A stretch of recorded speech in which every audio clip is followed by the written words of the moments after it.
The Tale of the Hidden Star. Chapter 1. The Girl Who Dreamed of the Sky. Elara had always been different from the other children in Leora. While they ran along the shore, chasing gulls and splashing in the tide, she would lie on her back in the sand, eyes fixed on the heavens. "Why do you always stare up there?" the fisher boys would tease. "Because one day the sky will answer back," she replied with a smile. Her grandmother often told her bedtime stories about the stars, that they were ancient guardians who watched over the world. "Every star has a purpose," her grandmother whispered one night. "And some stars choose a companion on Earth." Elara never forgot those words.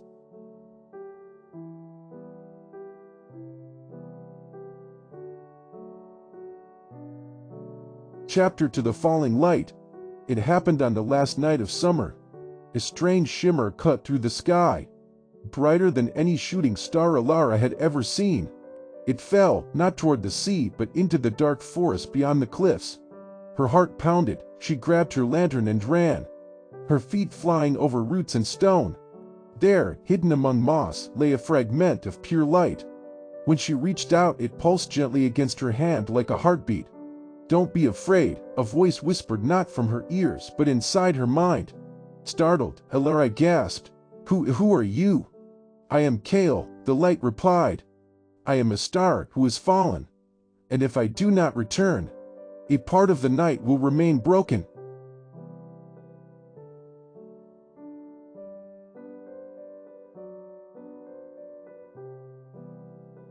Chapter 3. A Promise to the Sky. Elara knew instantly what she must do. "Then I'll help you return," she said. Kale flickered warmly.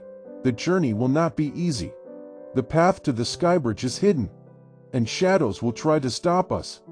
"I don't care," Elara replied firmly. "If the sky rusted me to find you, then I won't fail." That night she packed bread, water, her grandmother's cloak, and set off with the glowing shard resting in a pouch close to her heart.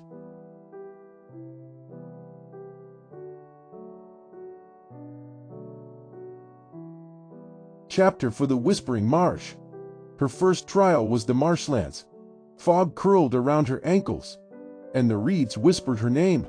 "Elara, I'll come back, you cannot do this." The voices grew louder, tempting her with visions of her mother's warm kitchen, of her friends laughing by the shore. She almost turned back, but Kale glowed brighter. "Elara," the star's voice steadied her. "They are lies, shadows feeding on doubt." With each step she hummed a lullaby her grandmother once sang, and the whispers faded until silence returned. Chapter 5. Companions in the Dark. In the forest beyond the marsh, Elara heard rustling. A fox, its fur glowing like starlight, padded toward her. Instead of fleeing, it bowed its head. "Another guardian," Kale murmured. "The stars have sent help." Later, she met a sailor named Corin, who had lost his ship to the stormy sea. His compass no longer worked. Yet when he saw the light of Kale, he fell to his knees. "That glow, it's the same light that guided me through storms," he said. "If you'll allow it, I'll join you. Myre is strong, and my courage stronger." Finally, at the edge of the mountain, the crow followed them for days. Annoyed, Elara confronted it. "Why do you follow us, bird?" she asked. To her shock, the crow answered in a rough human voice, "Because I was once a man, cursed to feathers until I ate a true hero. And I believe, girl, that hero might be you." Chapter 6. The Crystal Peaks. The mountain winds were cruel. Snow bit into Elara's skin as she climbed, and shadows took shape in the storm. Tall, faceless figures emerged, whispering, "You are too small, too weak, you will fail." Corin swung his oar to drive them back. The fox barked fiercely, its starlight scattering the figures. But the climb drained Elara's strength. When she stumbled, Kale pulsed warmly. "Elara," Kale whispered, "you carry the hope of the sky itself. Rise." With trembling hands, she stood, and they pressed onward until they reached the summit.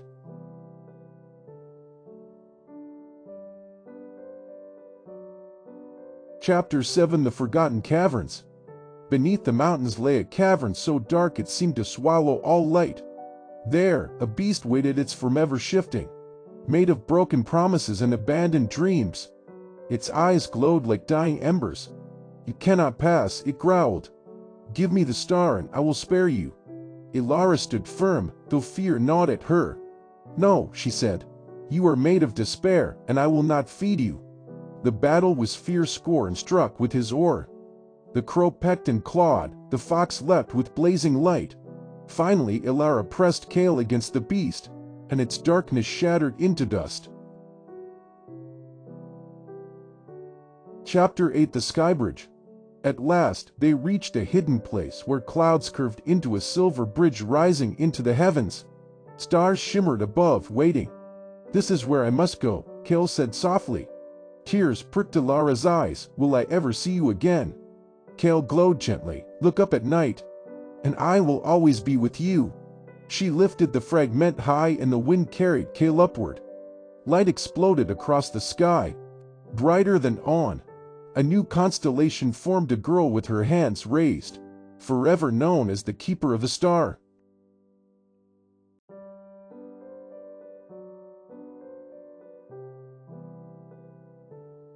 Chapter 9: The Return Home.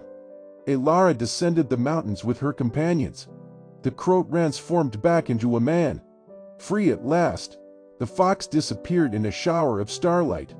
Corin found his compass pointing once more toward the sea, his path restored.